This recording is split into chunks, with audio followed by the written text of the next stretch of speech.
I've won all sorts of awards and stuff, but in the beginning, I was just as bad as most of the coaches online. And I say that kind of in jest, but what I'll tell you is this. If you were to go to 100 experts, including most doctors actually, and you said, hey, how do you lose weight? 99 out of 100 of them are going to tell you that the only way to lose weight, the only way, not just one way, Megan, the only way is a calorie deficit. And I found that this is absolutely not true. So for anyone to tell you that a calorie is a calorie, they clearly don't know what they're doing, okay?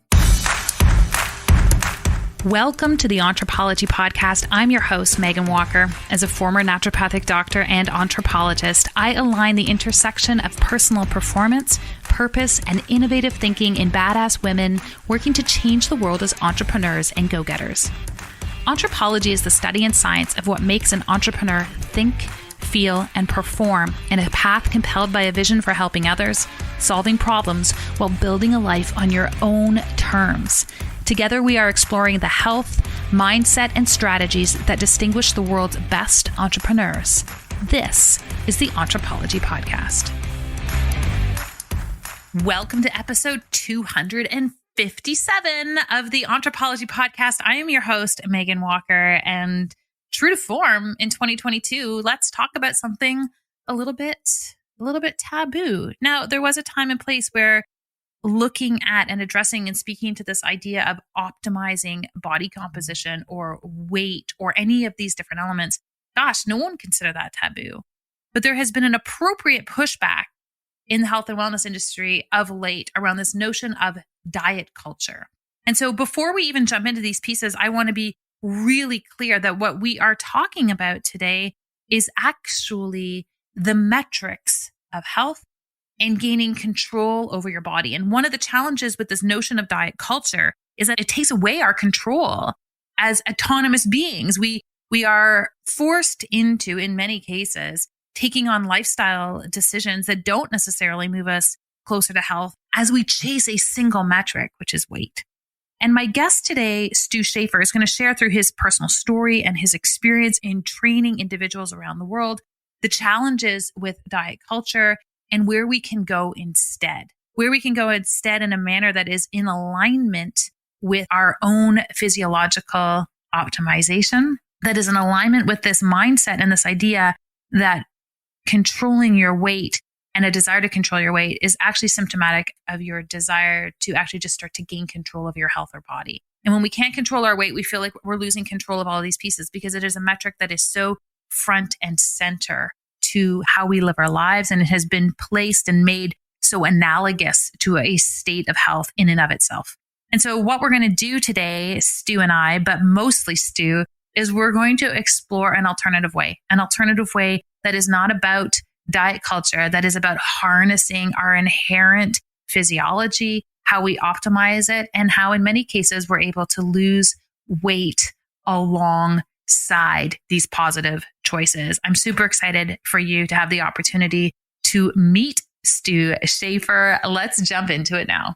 Stu Schaefer, welcome to the Anthropology Podcast. Stu and I have been literally trying to organize this podcast, I'm going to say, for the better part of a year. And it's not because either of us are particular divas. You might say maybe I am, but we've been waiting for the universe to provide us with the right time. And I just want you guys to all know that you are listening to this in a state of like universal divine intervention. So it is going to be epic. So Stu, I'm so happy you're here. Everyone is in for a treat, including you and me. This is just going to be so much awesomeness today. So we are going to be talking about weight and fat and body composition management. And there's a lot of talk around weight loss. There's a lot of pushback around this idea of weight loss and diet culture. And it is for that very reason that I'm like, I want to jump into it. I want to be able to have a fruitful conversation that enables people to have new perspectives and new ideas and new understandings of possibility, contextualized to a culture right now that has some pushback to those pieces. And, you know, as we get into some of the physiology of what you're going to talk about, I really think that the right place to start in all of this is for you to share your journey and your story, because I actually feel like it fits really beautifully into some of the broader societal conversations that we're having right now. Okay, great. You said, we're going to be talking about body fat and weight loss and this and that. And For this particular show and for your particular listeners, I think we could frame it actually a little bit differently. And that is how to maintain total control over your health and body. Because it's not just, oh, I want to lose weight or, oh, I want to burn body fat. That may be a residual, but really it's about being like, I know what to do to control what I look like and how I feel and how my body is actually functioning. And you asked me about how I got into this or my story. And essentially, I'm a super type A personality. I'm an entrepreneur and I'm super busy. Well, in high school, I had this drive, but it was misguided. And when I was 13, I ended up with a couple friends on my birthday, breaking into a house and going to jail. And I was not a bad kid. I made a bad choice. However, I took it so hard and so personally because my parents were so disappointed in me. I, went to jail, I had to do community service, I had to pay restitution, and I'm 13. Well, when you're 13, everything's already so dramatic anyway. So as a result, I became anorexic, and I battled with that for a good part of 2 years. I was 5'10", and I weighed 100 pounds. There are days I would eat an apple, and that was all I would eat during the day. And I was like self-punishing. The pain, the hunger pangs were my way of punishing myself for what I had done. And even after I came out of it, and the way I did it, by the way, was I followed a program that had me eating about 5 times a day and working out with weights a few days a week. And for a month straight, Megan, I had anxiety all day because every time I ate, I thought, oh my gosh, I'm going to get fat. Every day, all day long, I had anxiety until 30 days later, I didn't get fat. In fact, I looked better and it broke this chain off of me. And I thought, this is what I want to do. I want to help people transform their body because I learned that when you transform your body, you can also transform your life. It's a springboard. And I realized how good I felt. And I said, oh my gosh, I can relate to people who aren't comfortable in their own skin. I can relate to people who have this drive and this type A personality and can sometimes get obsessive about things and it's still not healthy, and really how to find this healthy balance where you take the good with the bad, but you are so much more physically healthy, mentally healthy, emotionally healthy. And I would never do a program with anyone that didn't encompass a mindset piece because it's so valuable. Now, I went the opposite afterwards. I got compulsive into exercise, but eventually over the years learned how to strike that healthy balance, which I think everyone needs to learn for themselves. And having a coach or a guide who can relate is super helpful because it's like, trust me, I have clients, Megan. I had one client and 2 weeks in, she's already lost 5 pounds and she's going, what about 5 carrots instead of 4 carrots? And I'm like, what are you kidding me? Like, back up. But it's so easy sometimes for our personality types to really get into the weeds and overcomplicate things and cause stress. And that's not good either. We want to have a really fun transformation process and a really good lifestyle that allows us to have the energy, the life, the confidence that we want for the other areas of our life. I really love how you just framed this all about, like, it's about getting control over your body. I have had so many patients over the years who've come in, they're like, I just want weight loss. You're right. If we lifted up the cloak on that, what they're really saying is, I actually just want to know how to control some of these metrics related to my health. And weight, honestly, is one of the very few metrics we actually hand the average person to be able to control. And we have no acumen and health literacy around how to do that. So I so appreciate the context that you gave. And your journey, I think, speaks to that as well. We're all trying to find that level of control. And ironically, we have very little of it with respect to our own bodies sometimes. So certainly it feels that way. What is your approach? Because you talked about this idea of like the anxiety of eating and not eating. So it begs the question, are we talking about another keto diet? Are we talking about a diet? What are we talking about, Stu? This is really interesting because I've been training for about 20 years. I've won all sorts of awards and stuff, but in the beginning, and I always tell everyone this, I was just as bad as most of the coaches online. And I say that kind of in jest, but what I'll tell you is this. If you were to go to 100 experts, including most doctors actually, and you said, hey, how do you lose weight? 99 out of 100 of them are going to tell you that the only way to lose weight, the only way, not just one way, Megan, the only way is a calorie deficit.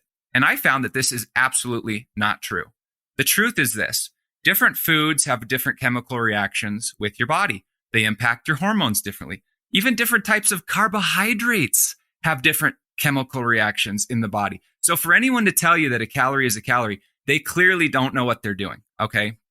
And let me explain, because I learned this the hard way. You have to understand, when I first started training and being a weight loss coach, I got the same education as everyone else does, which is the calorie thing.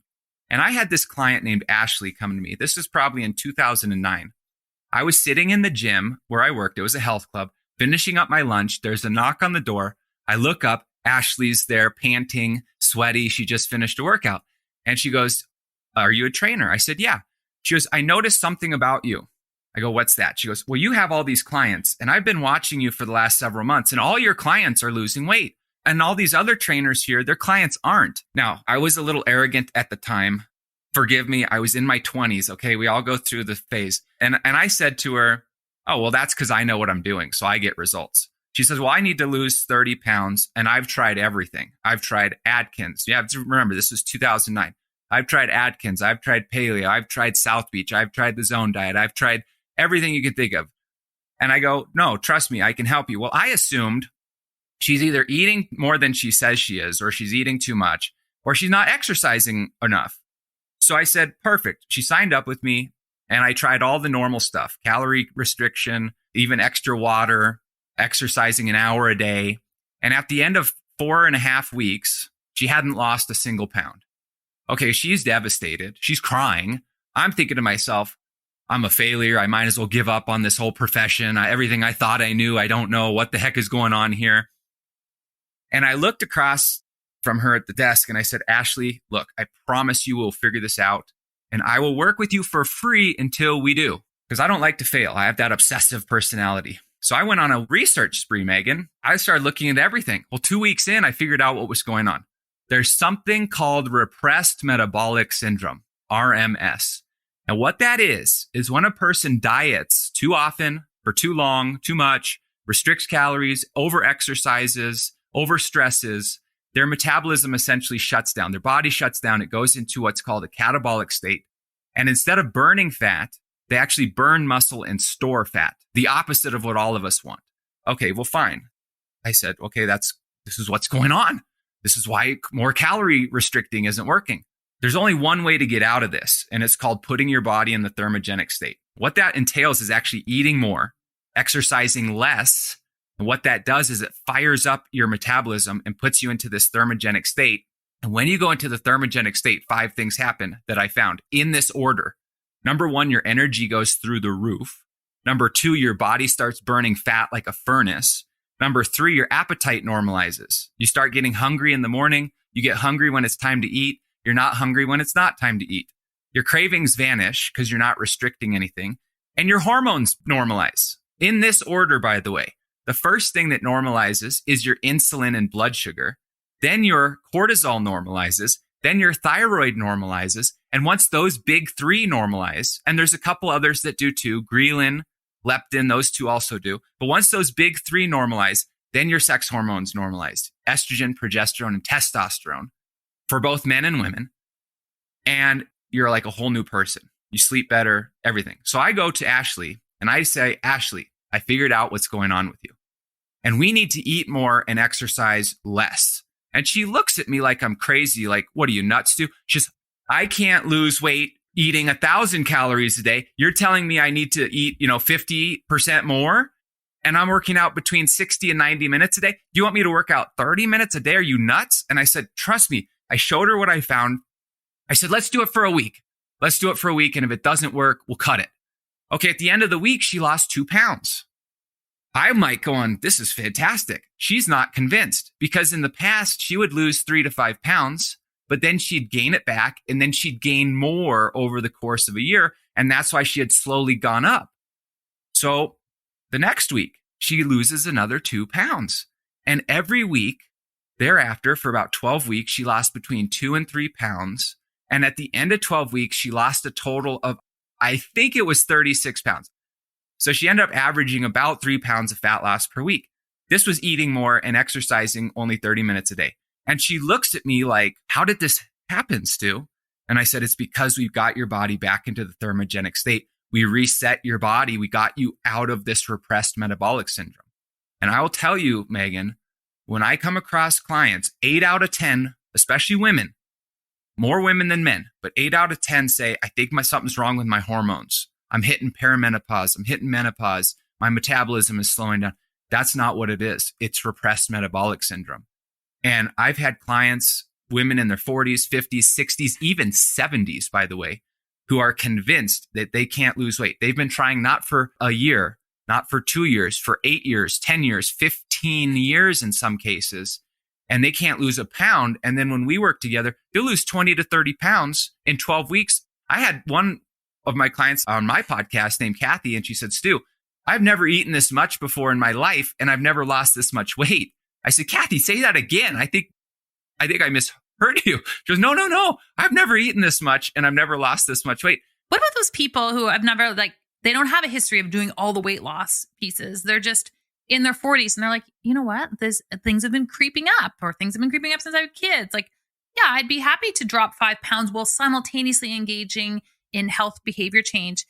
Does this work best on the backside of a history of those dietary patterns? I do, because it's funny you asked that, because once Ashley and I got these results, I thought to myself, if it worked this good with Ashley, who couldn't lose weight to save her life, how would this work with my other normal clients who were already losing weight when I was doing the typical calorie deficit thing?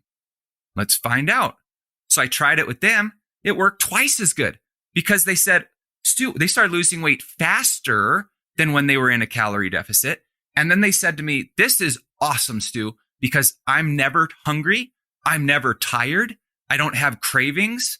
If I can lose weight doing this, then I'm set for life, because I'll never feel deprived again. I'll never feel hungry again. I don't have the inclination to snack because I'm full all the time because I'm eating so much. So it works amazingly well, because this is how the body was designed to operate. This is essentially not a diet. And there's something called the food quadrant, which says there's what you eat, there's how much, there's the timing of foods, and the combination of foods at each meal. And combination of foods at each meal is by far the most important.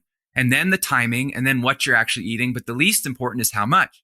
And so when you use this food quadrant and you start fueling the body the way it was designed, and not cutting carbs and not cutting calories and not, doing these extreme diets, the body goes, oh my goodness, we have been dying for this. Holy smokes, this is incredible. And like I said, everything normalizes. Even your blood pressure, your cholesterol. I have a client who's 66, and she said, Stu, I've got great news. She's been working with me 10 weeks. She goes, I just got back from my doctor. My cholesterol dropped 40 points. 40 points. And one of the reasons that she signed up with me, because I told her, Nikki, I'm not going to cut out any foods. If you want to go get your little chicken fried steak and go out to eat, that's fine. I'm going to show you what you got to eat the rest of the day so that that's not the only thing that you eat.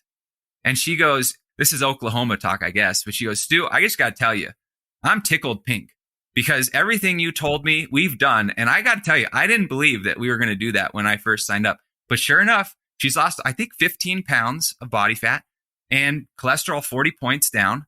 And she's just super ecstatic. And she's 66. 66. You can do this at any age.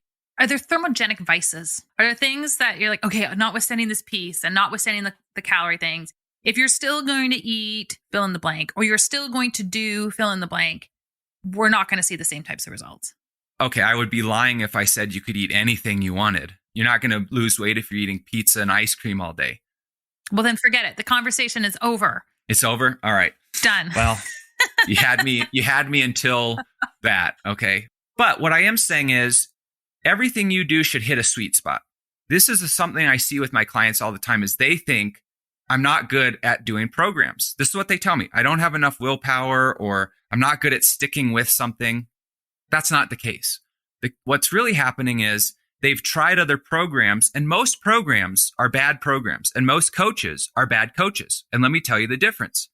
A bad coach or a bad program in the weight loss field, or health field, as you will say this. Here's the program. They'll just type up some random program for you. Here's the program. Now you follow it. And if you can't follow it, you're not going to get results. Fantastic. okay, 1 out of 100 can follow the thing because it's so extreme or unrealistic, or it requires you to go to some back alley in Chinatown somewhere to get the right food. And no one's going to do that. Or it's super expensive foods. It's like some all natural, unicorn shaving, and people can't do that. My approach is tell me what you like. Tell me what you don't like. What's your current eating look like? And let's just kind of make a couple tweaks to it so that you can, number one, get results. Number two, you still like it. You like the foods you're eating. You like the exercise. And number three, it feels so natural and so easy that you could do it in your sleep. It doesn't feel like you're turning your life upside down. So to answer your question, well, can people eat blah, blah, blah and still get results? Most of the time, yes. In fact, when people ask me, can I have this? Can I have that? My answer is always, let's try it and see. And if you can still get the results you're looking for, then yeah, we'll keep it in because I want you to have a normal life. I have a woman named Michelle who did fantastic on my program. She said, I haven't been in this weight since I was in college. And she's 54, maybe 52. I think she's 54. And she's been around the block. She was very skeptical, by the way. So I had her on my podcast as a way to say, how do you feel now? And she's like, it was amazing.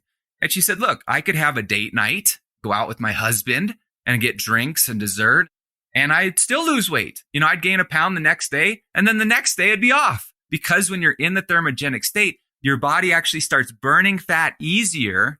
And so it's easier to lose weight, harder to gain weight. Most people, it's the opposite because they have repressed metabolic syndrome. It's so easy to gain weight and it's almost impossible to lose weight. So when you do this, yes, you get to splurge, you get to have some cheats and all this stuff. We're not counting calories. So long as you're still following that food quadrant, you're combining the foods right, you're eating enough. Really, there's only two ways to get out of the thermogenic state. Either you don't eat enough or you exercise too much. That's rarely someone's problem, okay? I'm interested in exploring these pieces. The clinician in me is like, I still want to take refined sugar out of people's diets at least 80% of the time. I still want to bring attention to alcohol consumption and its influence on the spectrum of health. Everyone's in a different place. And my philosophy that I learned early on is if you try to get someone to be perfect, they're not going to do it. So all I focus on is getting someone a little better. Nikki, who I talked about earlier from Oklahoma, from when she started to week 10, see, I educate people along the way too. So we're getting on phone calls, we're chatting, we're looking at different ideas for recipes and why they're good and why they're not, and how to make a stew, no pun intended, I guess, but how to make a stew better than, what they would typically do and still taste good. Okay. Well, they learn so much. Nikki now is looking at food a whole different way. Whereas if I tried to get her there on the first week, she probably would have said, this is too extreme. I can't do this. But as people grow and they get results and they feel so much better, they want to be healthier. Right. Because they got control. That's the whole thing, right? We're talking about control. So I always tell people, look, you can eat the sugar or you cannot. Here's the pros and cons of eating the sugar. Here's the pros and cons of not eating the sugar. What's more important to you? I had a woman in Canada named Carolyn who was doing a Peloton high intensity interval training, which I do not recommend. It overstresses the body. It spikes your cortisol. It's really not great for fat loss like people think it is. And she goes, I really want to do my biking because I get the endorphins. And I said, Carolyn, you're more than welcome to do the high intensity biking. Let me ask you something. What would you rather do? Get the endorphin rush or lose the weight? Well, when you put it that way, I'd rather lose the weight. Okay, fine. Then let's start without it. You can always add it in later and we can go from there. Well, she got such great results to the tune of losing 15 pounds in 5 weeks that she said, I don't even want to do it. I sold the Peloton. I got a treadmill so I can walk instead. Amazing. I think there's things that can take away. So we talked about this, like thermogenic vices. And I suspect as we get deeper into, as soon as you get control and as soon as you start to see results, it doesn't matter whether we're talking about business or savings or health, what you get is momentum. And so when you have momentum, you start to get curious around how we can start to augment these pieces. And you're right, you don't want to put in all the full-blown momentum devices when you are stagnant and don't have movement. Notwithstanding that piece, once people have found themselves in that thermogenic state, and I'll just speak for myself, I've prioritized in the last month sleeping over any other thing that I do for my body. So it was more important to me to sleep than to exercise, than to, look at what was happening with respect to my food. And I had a fairly healthy diet to start with. So, I mean, we weren't off the rails. And then I started layering pieces back in, and it was amazing what I have seen. I was sharing before, we just came through, and I'll talk about this on another podcast.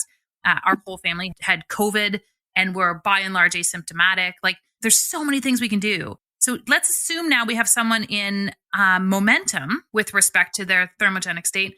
What things augment that? Does intermittent fasting augment that? Does sleep augment that? Are there certain supplements that augment it? Like, what do you see actually drive this state even further? This is the beautiful part about this is how the body was designed.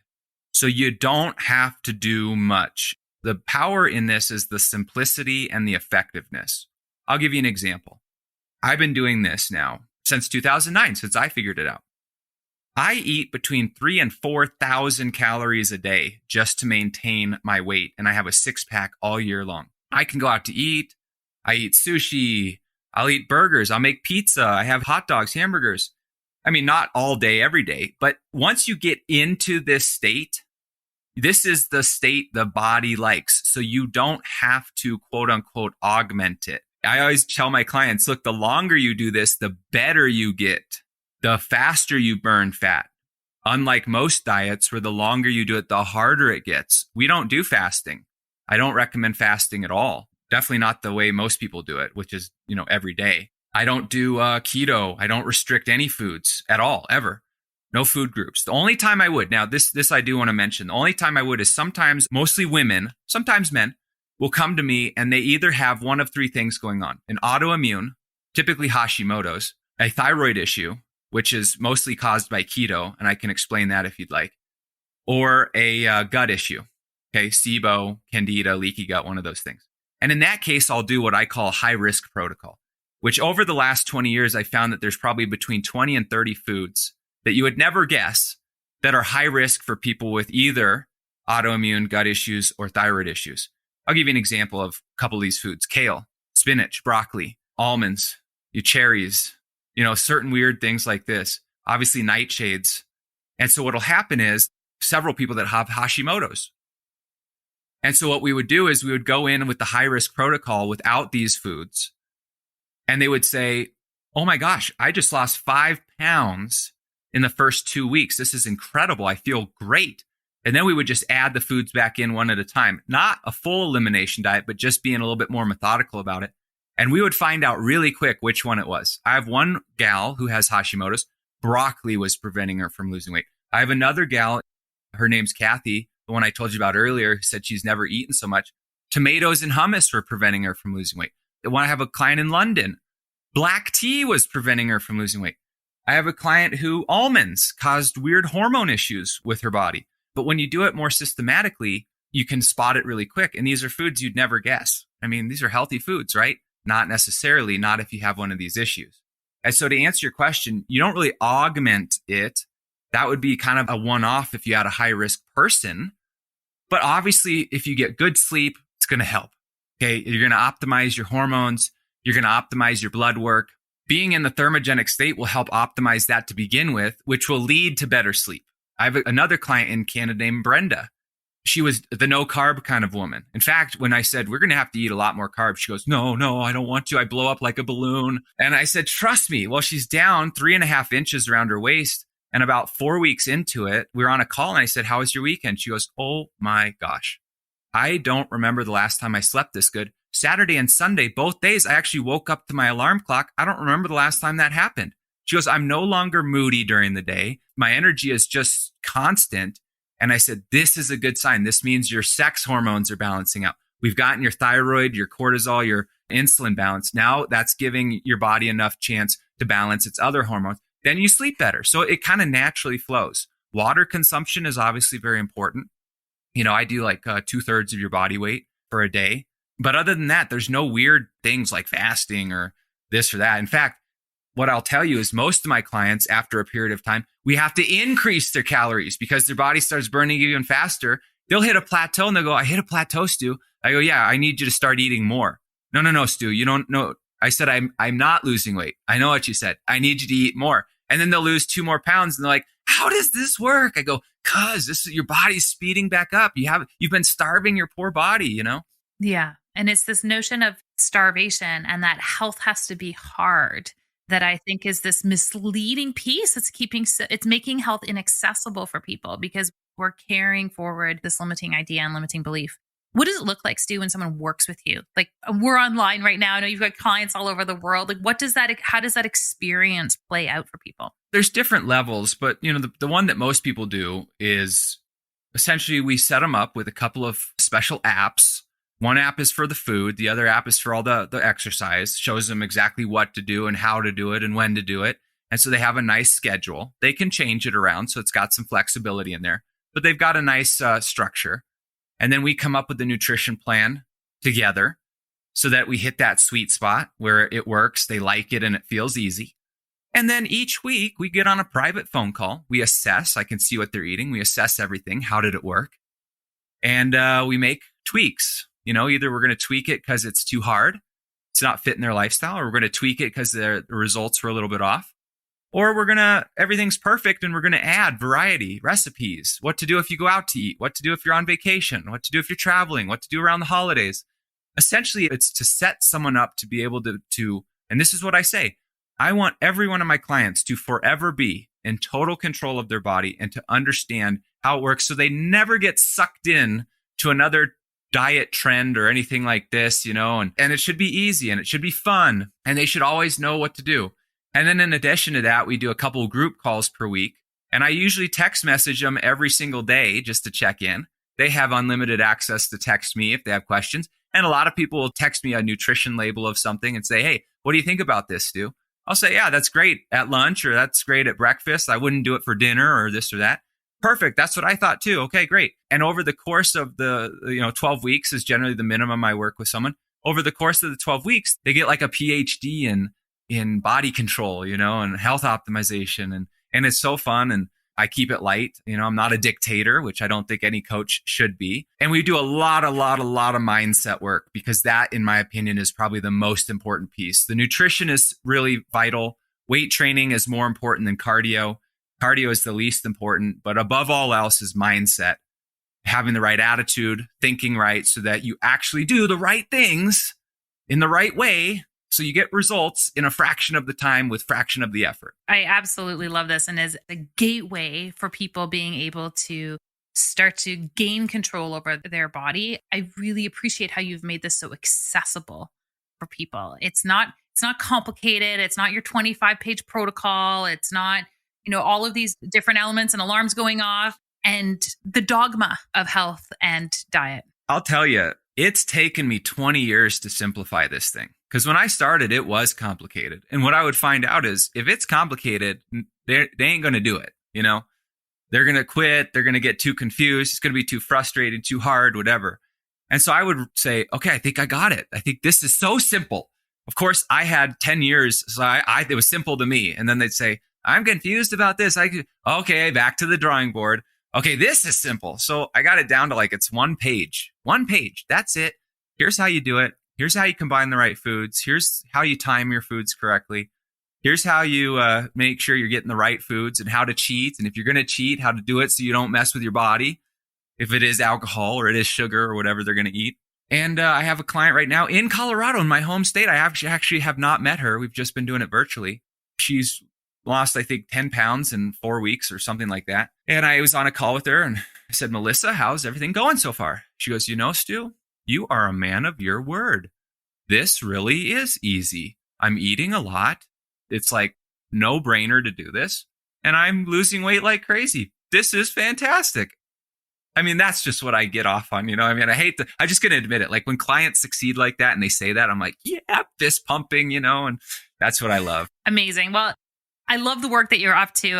I like I said, I like the way that you're making it so accessible. And I feel like this is a perfect place to transition the interview into something that I am now calling our impact quotients. So what are some of the things and what are some of the ways that you live your life that enable you to have the success that you're experiencing? The first question I have, and these are kind of rapid fire questions for you, is, What has been your big lesson that you have taken from a really challenging last 2 years during the pandemic? Mindset is everything. Mindset is everything, period.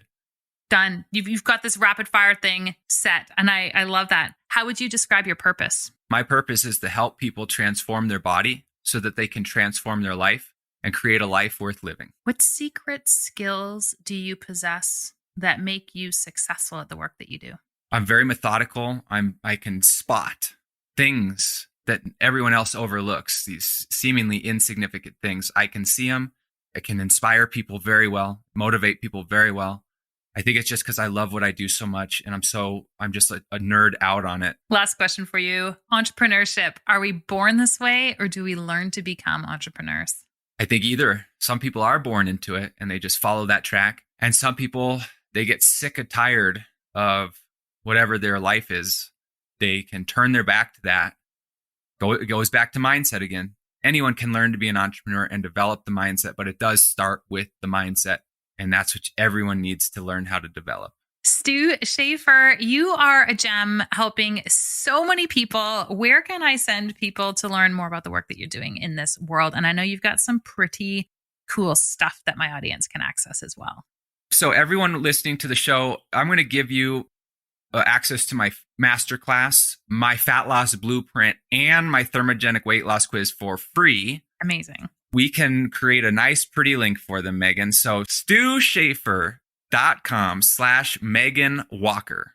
You go there, you're going to get free access to my masterclass, my fat loss blueprint, and my thermogenic quiz. And I don't know how many slots I'll have, but if you go there, you will have an opportunity to book a free strategy call with me personally. And I will actually be the one getting on the phone with you until my slots fill up, and they typically fill up fast. So rush out there. We'll hook it all up in our show notes. And yes, take action because, I know a lot of people who are working with Stu. Stu, I've known you for quite some time. You're amazing at what you do, and everyone raves about the experience and opportunity to work with you. So I'm really excited and really appreciative of all of these resources. And you're going to be able to grab them. Head over to meghanwalker.com/podcast. You'll see Stu's episode, and all of this is linked up in the show notes. Stu, thank you so much for being here. Meghan, you're awesome. This was great. Thank you so much. Isn't Stu amazing? I have known Stu for the better part of the last year, and I've always been blown away by his breadth of knowledge, his kindness, and his ongoing commitment to helping people move their health goals forward. So I'm so excited that he was able to join me. I would really encourage you to take him up on his offer to join him in his masterclass. And as I already shared, you can gain access to all of those in the show notes at meghanwalker.com/podcast. If you found today's episode enjoyable, if you know that it would be helpful or beneficial to someone else, I would encourage you to subscribe and share the link to the podcast. Again, you can find that at meghanwalker.com/podcast. We've got some exciting interviews, some exciting ideas that we're exploring over the next few weeks in anticipation of, wait for it, a big change that we are making, that I am making with the podcast. We're all sort of gearing up to this spring equinox. I'm going to start to drop some hints around what that change may be. And starting in mid-March, we're going to see some real changes with the podcast. So I hope you will join me along that journey of transition and change through all of this excitement. Hit subscribe so that you do not miss a beat. You can do that wherever you pick up your podcast, whether that is on Apple or Stitcher or Spotify or Google Podcasts. I am on all of the places. Until next time, I'm Meghan Walker, wishing you an impactful week ahead.